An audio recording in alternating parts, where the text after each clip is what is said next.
One of the things that gives a bag a lot of shape and dimension is actually having some flat bottom to the bag. And that's what we'll be creating, and that's what our box corner is. So let's get started. So we're gonna create a box corner. We've already marked our box in the corner before we sewed our perimeter around the edge. So I do that in a lot of my patterns, the Fremont, the Maywood.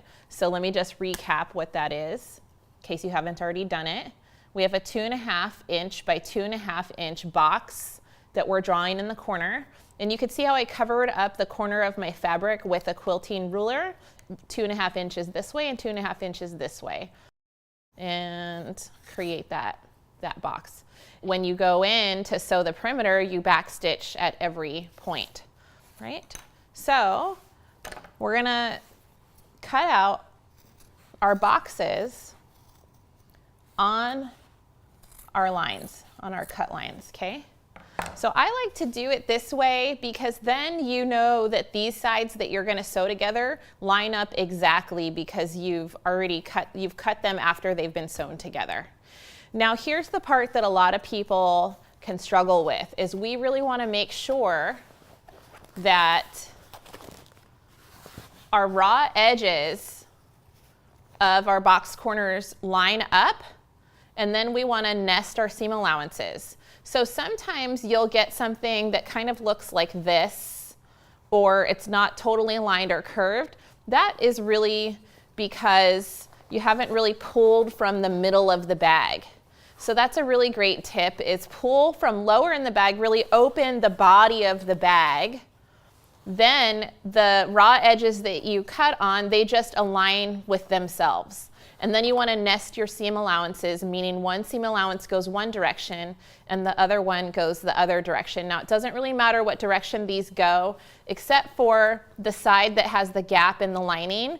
I really like those seam allowances to go the same direction because that helps you close the gap in the lining in a next step. So then we're going to grab our craft clips.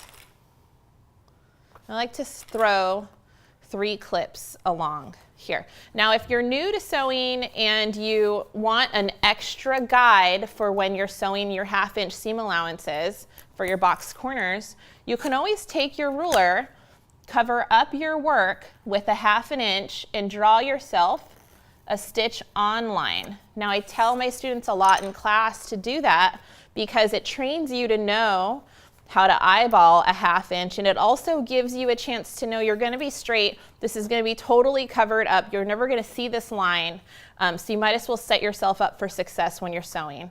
So let's go over this again on another corner because we set up all of our box corners before we go to the machine and sew them. So I've already cut this one here, and again I want to pull from lower in the bag. See, when I open up the bag from the body of the bag, these raw edges just find each other. Now let me show you, again, let me show you if you're only trying to fuss your fabric from the edge here. And I'm having to really try and mold it almost, and I'm still not getting a good box corner. So, but if I pull from lower, it just finds itself really easily.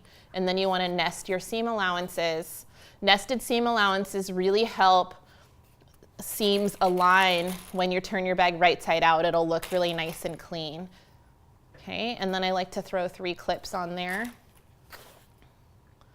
Okay, so I work my way around my bag. So now we're just going to sew our box corner line with a 1/2 inch seam allowance. And I like to use a magnetic seam guide on the faceplate here, and I just put it to the 1/2 inch seam allowance line. Then I'm ready to sew, and that really helps guide me. A little back stitch.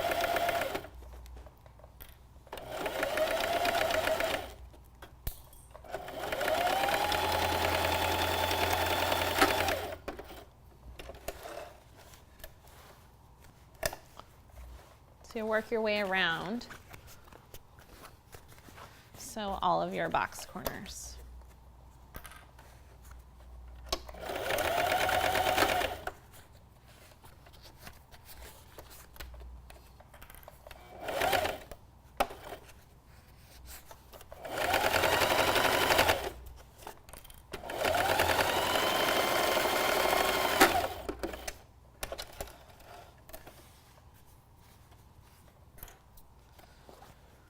Now that we've sewn all of our box corners, generally your projects look something like this.